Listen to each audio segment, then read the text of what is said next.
Quel autre record observe-t-on en Allemagne? Un niveau de soutien record? Mais avant d'y arriver. L'Allemagne, un pays en difficulté économique, a récemment vu son taux de chômage atteindre son plus haut niveau depuis 12 ans, le plus haut niveau depuis 2013. Je veux dire, regardez simplement certaines des énormes suppressions d'emplois qui semblent se profiler en Allemagne.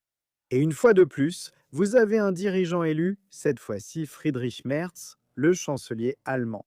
En gros, dans le système de l'UE, il en est réduit à se plaindre de l'agenda vert de l'Union européenne. Il affirme vouloir défendre l'industrie face à la politique climatique de l'UE. Mais en étant membre, vous avez déjà accepté cela.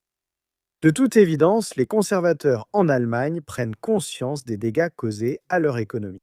Mais écoutez, la réalité c'est que Merz peut dire ce qu'il veut. Le soutien à cette coalition conservatrice social-démocrate chute rapidement, avec seulement 15% de la population qui soutient le gouvernement. Et cela signifie que le principal parti d'opposition en Allemagne, l'AfD, vient encore d'atteindre un nouveau record de soutien.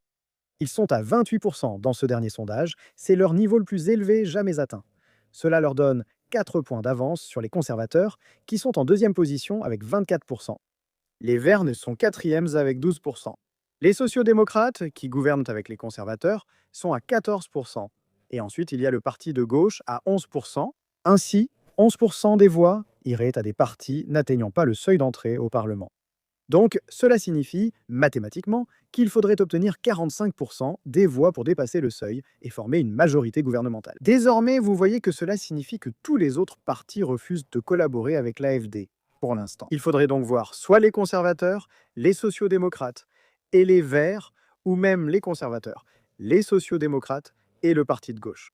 Et cela a été absolument clair, vous savez. Merz est cohérent et il réaffirme une fois de plus qu'il ne veut rien avoir à faire, ni en termes d'alliance, ni de gouvernance future, avec l'AfD. Il a dit qu'ils allaient prendre leur distance avec ce parti.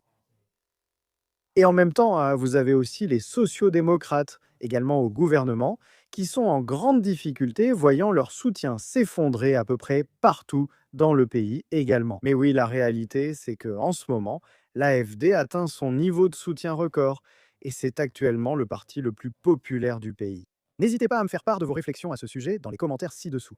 N'hésitez pas à mettre un petit pouce bleu à cette vidéo, et bien sûr, comme toujours, merci de regarder.